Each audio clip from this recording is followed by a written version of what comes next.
היום הוא מצא דרכים אחרות לצלול לעולם הפסיכדלי, כמו הטיפול בשטיפה אנרגטית.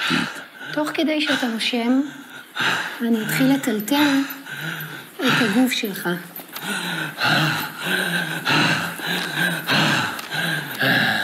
אתה תתחיל להרגיש כאב איפה שכואב לך, איפה שמכווץ. יופי. מעולה. מעולה.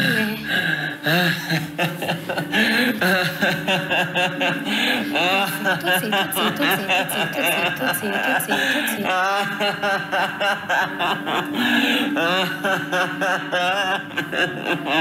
שטיפה אנרגטית היא שיטה שפיתח דוקטור נאדר בוטו.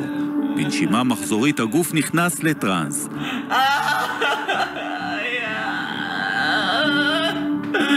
אז גם הנפש נחשפת לכאבים עמוקים, ומתחיל תהליך של ריפוי גופני וגם נפשי. אשמה ובושה על מי שהייתי, על איך שהתנהגתי בתור ילד, נרפה את הגוף, לאט לאט, הגוף יירגע. תשמע, זה כאילו, אני באתי מהצד, זה היה אמיתי, כאילו כל מה שראיתי זה ממש אמיתי.